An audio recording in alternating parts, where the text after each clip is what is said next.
अस्सलाम वालेकुम, hello everyone and welcome to my YouTube channel.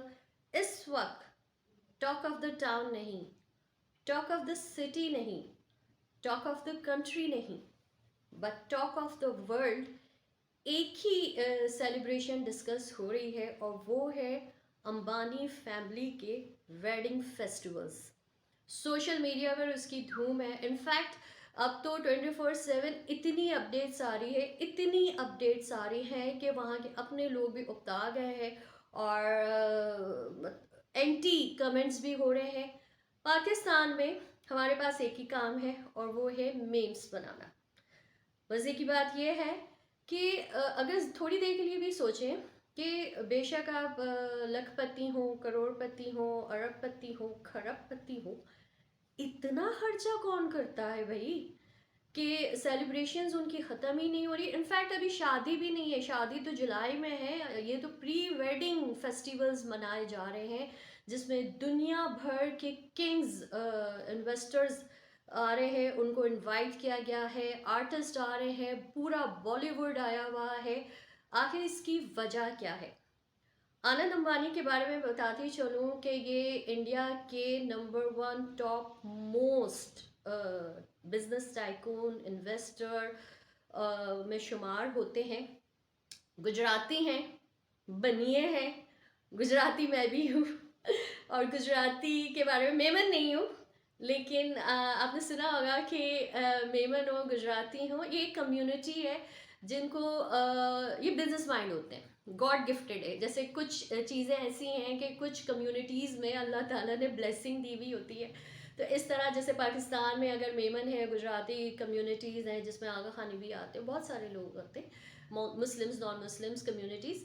इसी तरह अगर आप इंडिया की बात करें तो हिंदू के अपने वो जो ग्रुप्स हैं तो उसमें ब्राह्मण्स और फिर बनिए, ये पूरी दुनिया में इन्वेस्टर्स हैं। मिडिल ईस्ट को भी अच्छा खासा कैप्चर किया हुआ है। इनफैक्ट मैं तो, मेरे अब्बा ओमान में थे 71 से, हम तो तब, अब्बा तो तब से देख रहे हैं कि वो छोटे छोटे ग्रॉसरी शॉप से जो उन्होंने वहाँ पर एक बिजनेस स्टार्ट किया था इंपोर्ट एक्सपोर्ट का, वो आज दुनिया भर में छाए हुए हैं। आप यूके में चले जाए, आप कहीं भी चले जाए, आप गवाह रहिएगा कि जो गुजराती इंडियंस हैं वो बिजनेस से उनका ताल्लुक है और वो छाए हुए हैं। चलो बैक टू द टॉपिक, आनंद अंबानी एक बिजनेसमैन है, एक बनिए हैं, गुजराती हैं। वो भी उन्होंने भी तो कुछ सोचा हुआ होगा ना कि आज के दौर में जहाँ दुनिया में इतनी इन्फ्लेशन छाई हुई है, इतना पैसा खर्च करते हुए उन्होंने पता नहीं कितनी बार सोचा होगा। आखिर उसकी वजह क्या है? उसकी वजह सिर्फ एक है कि वो एक कामयाब बिजनेसमैन है। शादी अपनी जगह है, लेकिन इस शादी से हटकर, मतलब आप मेम्स जोक्स हम वो चीज़ें कर रहे हैं, इसकी वजह ये है कि हम अपने ही एक स्पाइडर वेब, एक मकड़ी के जाल में फंसे हुए हैं। हम लोग अपनी परेशानियों में और करप्शन में और लूट मार में और खसूट, मतलब हर जगह, जिसकी वजह से इस वक्त जो हमारा हाल है वो हम सब जानते हैं। एक दूसरे का हाल तो हम सब जानते हैं।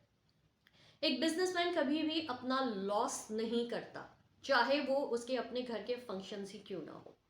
आनंद अंबानी का पिछले दिनों मैंने अभी कल ही एक प्रेस को, आई थिंक वो प्रेस से बात कर रहे थे, वो गुजराती में कर रहे थे सबसे अच्छी बात, और उन्होंने बात की इस वक्त जो जमुना नगर है ना, जो इंडिया की एक गुजरात में एक इलाका है, और वो जमुना नगर इतना मतलब लोग उस पर बात कर रहे हैं। और ये आनंद अंबानी का अपना स्टेटमेंट है कि इस वेडिंग के बाद जमुना नगर को दुनिया लोग मैप में ढूंढ रहे हैं।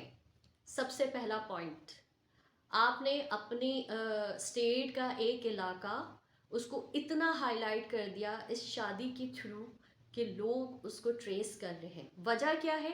वजह यह है कि बिल गेट्स वहाँ पर मौजूद है, फेसबुक के मार्क जुकरबर्ग वहाँ पर मौजूद है, डिज्नीलैंड के सीईओ ओनर वो वहाँ पर मौजूद हैं, मिडिल ईस्ट के हाईली कतर से लेके भूटान और भी जो जितने भी स्टेट्स हैं, पूरी दुनिया के, सबसे बड़ी बात है लैरी फिंग, ब्लैक रॉक, जिसको मैंने इस पर अपना एक वीडियो भी किया है जैनिस को लेकर और जूस को लेकर, और किस तरह ब्लैक रॉक इस वक्त पूरी दुनिया को एज एन इन्वेस्टमेंट कंपनी किस तरह वो डोमिनेट कर रही है। वो वहाँ पर गए हैं।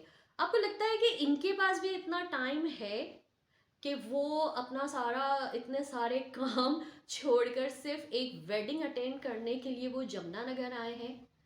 ये सब बिजनेसमैन हैं, ये यहाँ से सोचते हैं। आनंद अंबानी के बारे में हम ये कह सकते हैं कि अगर उन्होंने, फॉर एग्जाम्पल छोटी सी बात है, अगर उन्होंने 4 लगाए हैं तो उनको 8 नहीं रोलिंग करने, उनको 12 नहीं करनी होंगी, उनको 16 नहीं करने होंगे, उनको सीधे सीधे 32 करने होंगे, क्योंकि इस वक्त पूरी दुनिया रोलिंग पर चल रही है। ये एक ग्लोबल विलेज बन चुका है इस वक्त जमुनानगर में। जितनी दुनिया से बड़े बड़े टाइकून्स इस वक्त वहाँ पर जमा है, वो वहाँ सिर्फ और सिर्फ वेडिंग एंटरटेन होने के लिए नहीं गए हैं, वो वहाँ पर इन्वेस्टमेंट्स भी आएंगी। कुछ ही दिनों बाद आप देखिएगा कि यही जमुनानगर है, यही आनंद अंबानी ने अगर अरबों लगाए होंगे तो कितनी जल्दी इन्वेस्टमेंट के तौर पर, मुआहदों के सूरत में, एग्रीमेंट्स के सूरत में वो खरब कमा लेगा, नुकसान नहीं होने देगा। दूसरी तरफ इस पूरी वेडिंग में आप ये देखें कि बॉलीवुड के जो किंग्स हैं वो आए हुए हैं, सुपरस्टार्स आए हुए हैं। वो प्रमोट क्या कर रहे हैं? वो प्रमोट अपना जो उनका अपना जो क्राफ्ट है वो कर रहा है, सिंगर्स, ठीक है। अगर उनकी फैमिली की ज्वेलरी देखें, ड्रेस कोड देखें, वो प्रमोट क्या हो रहा है? वो made in India products promote हो रहे हैं। इस शादी की सबसे खास बात यह है कि वो वहाँ का कल्चरल फूड, उनका वो जो अपना, सॉरी कल्चरल फूड कह रही हूँ, उनका जो कल्चर है वो तो हो रहा है, लेकिन ट्रेडिशनल फूड, ट्रेडिशनल ड्रिंक्स, हर वो चीज़ इस शादी के थ्रू प्रमोट हो रही है, जो डायरेक्टली एंड इनडायरेक्टली उस कंट्री यानी इंडिया को फायदा देने वाली है, भारत को फायदा देने वाली है।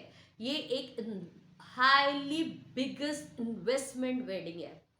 हम इसको शादी शादी शादी समझ रहे हैं और क्रिटिसाइज कर रहे हैं।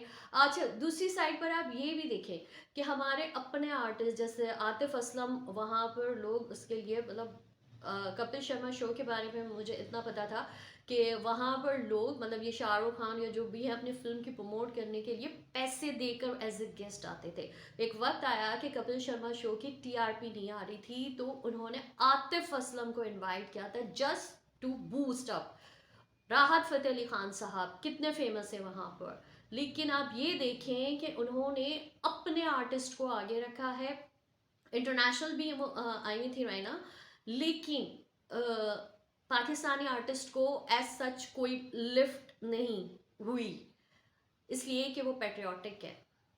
हम थोड़ी सी इस मामले में हमें सच बोलना चाहिए, और मैं तो सच बोलती हूँ कि हम लोग है ना बहुत ज़्यादा, पता नहीं क्यों, जैसे कोई वहाँ से कोई ग्रीन सिग्नल मिलता है हम लोग पिच जाते हैं। उनके कुछ अगर लोग यहाँ आते, जावेद अख्तर साहब वाला तो मामला हम सब देखते हैं, पता नहीं हम क्यों अपने आप को उनके सामने खुद ही अपने ही मुल्क में उनको बुलाते भी हैं, वो हमारे मेहमान भी होते हैं, और वो हमारी इंसल्ट करके चले भी जाते हैं और हम डिग्रेड हो जाते हैं। इस शादी को अंबानी वेडिंग हमारे लिए एग्जाम्पल होनी चाहिए।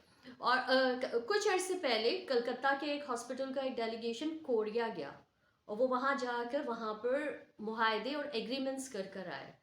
हमारे आई थिंक अभी बहुत अरसा नहीं हुआ, एक डेलीगेशन गया है कोरिया, और वो भी हमारे अपने पाकिस्तानियों के खर्चे पर, और वहाँ जाकर वो चंदा मांगते हैं। ये फ़र्क है एक जिंदा कौम में और एक डिपेंडेंट कौम में। और हमारा माशरा इस वक्त इस इलेक्शंस के बाद तो बहुत ज़्यादा हम लोग मतलब डिसहार्ट हो गया है। एक पेट्रियाटिक पाकिस्तानी, एक ऐसा पाकिस्तानी जिसको वाकई में अपने मुल्क से प्यार है, वो बहुत डिसहार्ट हुआ है। और उसके बाद हमें मुख्तलिफ ऐसे ऐसे इश्यूज़ में उलझा दिया जाता है कि जहाँ हमारी सोच जानी चाहिए वहाँ हमारी सोच नहीं जाती। काश कि जितने भी स्टेट होल्डर्स आते हैं, एटलीस्ट आपके अंदर इतनी पाकिस्तानियत तो ये होनी चाहिए कि आप ऐसे ऐसे टेक्नोक्रेट्स, ऐसे ऐसे एक्सपर्ट्स, हाईली एक्सपर्ट्स लोगों को ऐसी सीट्स पर बिठाएं जो अपना तो फ़ायदा करें लेकिन इस मुल्क के लिए भी कुछ करें। आनंद अंबानी इस वक्त अपने बेटे की शादी के अलावा as a Indian, as a civilian, वो अपने मुल्क के लिए भी बहुत कुछ कर रहा है। मैंने यहाँ तक आया था, क्रिटिसाइज हुआ था कि ये जब इतना खर्चा कर रहा है तो वहाँ तो इतनी गुर्बत है, गरीबों को ये वो, तो आप उनका थोड़ा और डिटेल में जाएंगे, उसकी चैरिटी भी बहुत है। इसलिए कि इंडिया का अपना जो टैक्सेशन सिस्टम है वो किसी को नहीं छोड़ता। ये जितने भी बड़े बड़े बॉलीवुड स्टार्स हैं, ये जो इतनी चैरिटी कर रहे होते हैं, वो सॉर्ट ऑफ इनको टैक्सेशन में भी बहुत सी एक जैसे हम कहते हैं ना ईजी, उनके लिए कुछ मामलात हो जाते हैं।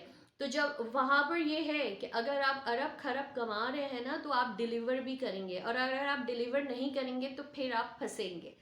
तो वह मैं ये चाहती हूँ कि जहाँ हम इतने मेम्स और इतने जोक्स और ये जो टॉक ऑफ द वर्ल्ड इस वक्त बना हुआ है, ये wedding talk of the world बन गई है सिर्फ इसलिए कि उन्होंने अब इस शादी में जिन लोगों को इनवाइट किया, और वो लोग वो इस वक्त जो हम कहते हैं ना आलमी ताकतें बने हुए हैं, और उनको ये फंडिंग करते हैं, ये जितने लोग वहाँ पर मौजूद हैं, वो वहाँ पर अगर मौजूद हैं तो वो भी अपने फ़ायदे के लिए।